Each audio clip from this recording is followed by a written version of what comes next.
Sony's finally updating the a7S III. Let me just brush the dust off the microphone. Holy, did this take a while.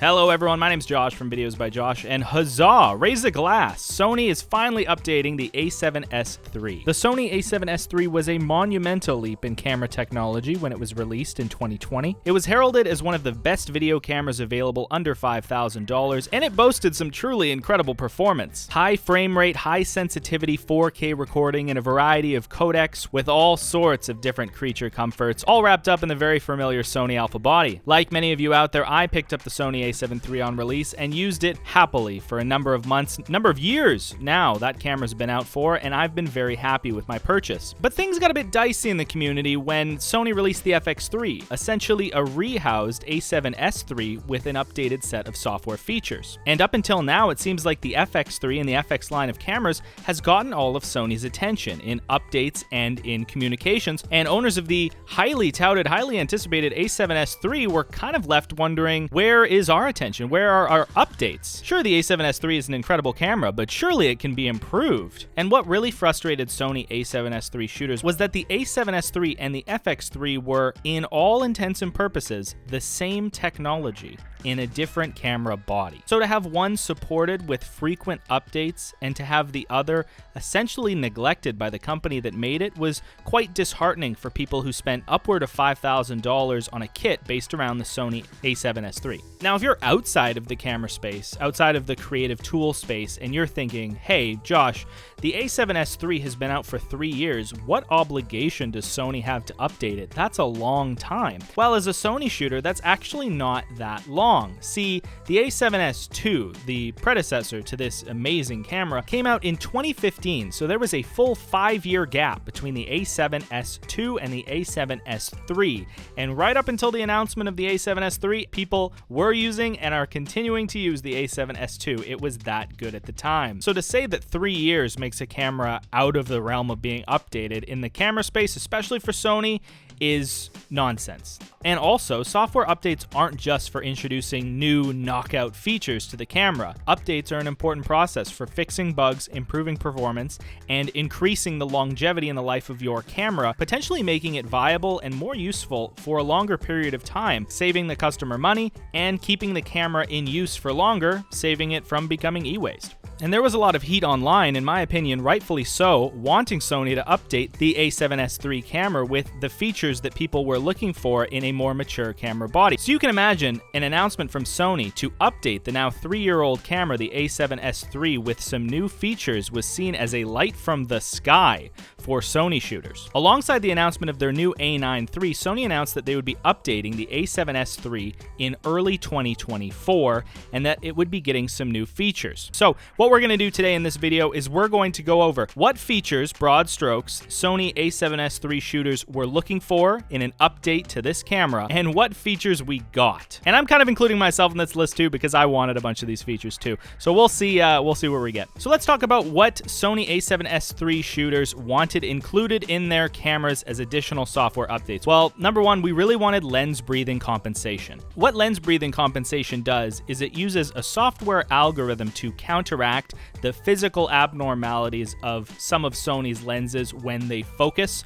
This allows you to do smooth focus throws without the perceived look that you're zooming in and zooming out. It's a very highly anticipated feature that's on Sony's new cameras. The next thing Sony a7S III shooters were looking for was DCI 4K, a wider frame given the size of the sensor, surely possible with a basic update. The next thing a7S III shooters were looking for was anamorphic D-squeeze, so the ability to use anamorphic lenses on the cameras and to see logically what the image would look like actually using it. The next thing a7S III owners were looking for was Cine EI mode, so this was a software mode inside the FX3 which allowed you to access the camera's base ISOs in a shooting format that was very convenient. The next thing on the list was custom S-Log import profiles. They made it very easy on the FX line to do this. Next thing on the list, we have shutter angle, which is very helpful when you're trying to knock out certain visual aspects like flicker and whatnot inside your images. Sony a7S III shooters also wanted better assist tools, more on par with some of the higher level cinema cameras. This included false color, waveforms, and vector scopes. That being said, some of these aren't present on the FX3. They're higher up the scale. So this was wanted because some of the other brands like Panasonic have them in all their cameras, but this was less expected, I will say that. And finally, the ability to adjust denoising and sharpening, just greater control over your image like the cinema cameras do, was desirable for A7S III shooters. Now, that's not a complete list. If you wanted something different in your A7S III, that's perfectly fine. I'm just going over what I saw as the general sentiment from the community. And now we're going to see what Sony will be giving A7S III shooters in the spring. Let's go. So let's go back down the list. Did we get lens breathing compensation? Yes, we are getting lens breathing compensation. It was announced by Sony that in the spring of 2024, the A7S III will be getting that functionality. So very happy to see that. DCI 4K shooting? Yes, we are also getting DCI 4K shooting. We get that extra space on the side of our images. I mean, rightfully so. The sensor can take it. It was really a software update. The FX3s had it the entire time, so logically we should get it as well. A7S III shooters will be getting DCI 4K. Anamorphic D-Squeeze, the FX3 got this later in life as a creature comfort update, 1.5-ish years into its life cycle. Sony A7S III shooters will not be getting Anamorphic D-Squeeze. This was not announced. We will not be getting it. Cine EI mode? No Cine EI mode on the A7S III. That was kind of a long shot, but we know it's possible.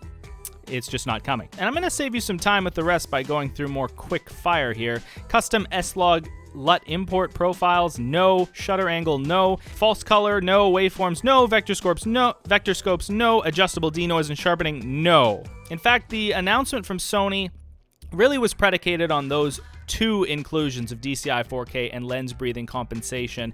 There was also some other inclusions, smaller but likely important for some.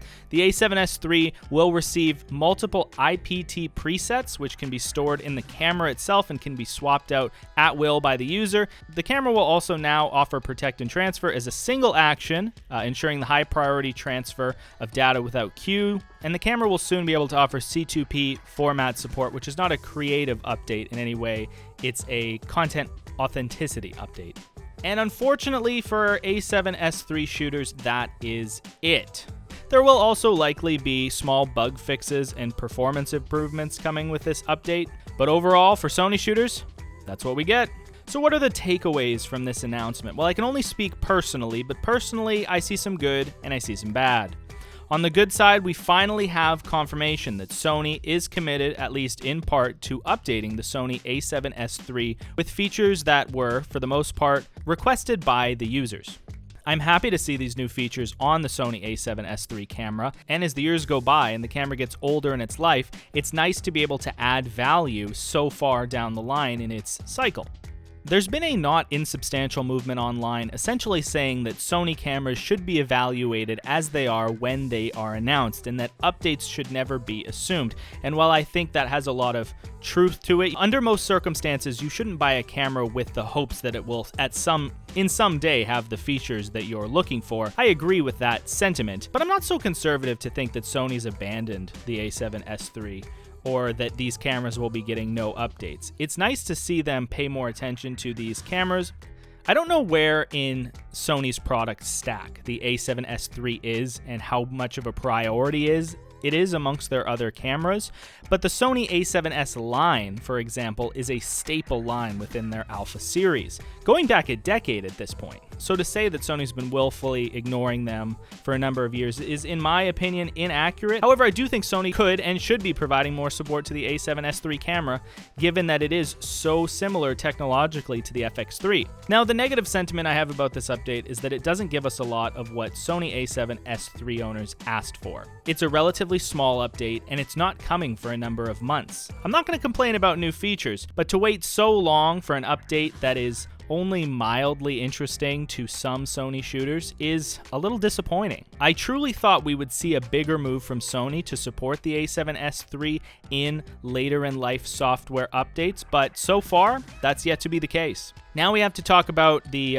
elephant in the room, which is the FX line, or as it's been branded quite recently, the Creator line, because of the movie that was shot on the FX3. This line from Sony, the FX line, is their cinema line of cameras. And I've had a lot of great times using these cameras. The FX9 and the FX6 are excellent cinema cameras, and the FX3, the camera I own personally, I love to use it. It's honestly, I couldn't have even dreamed of owning a camera this good when I was younger. This camera is everything I could have ever wanted wanted, and more. But simultaneously being an A7S III shooter, I think these cameras are a little too close for comfort. These cameras are so similar, barring some changes in bodies, that I could see a world in which Sony prioritizes the updating of one over the other. And largely that has been the case, as the Sony FX3 has gotten much more attention, much more fanfare than the A7S III after its announcement. It's got a much stronger software set, and where the A7S III has been relegated to kind of an update purgatory, the FX3 dominates a lot of the conversations around Sony's low-budget filmmaking crowd. And I can only assume there's been talks internally at Sony about not wanting the A7S III to cannibalize sales of the FX3 or vice versa. They're that close together. So it's clear that Sony does have to walk a bit of a fine line in terms of product segmentation, making the A7S III and the FX3 separate but unique products. And I think for the most part they've done a good job of that, but the A7S III, in my opinion, could be better supported. That being said, I think this is a step in the right direction. It's good to see the A7S III in the news again and in Sony's announcements, and I hope in the future we'll be getting more of the features that we've been asking for. So that is my opinion of the announcements Sony has made as to the updates to the A7S III. What do you think about the list of updates coming to the A7S III? Could Sony have done more?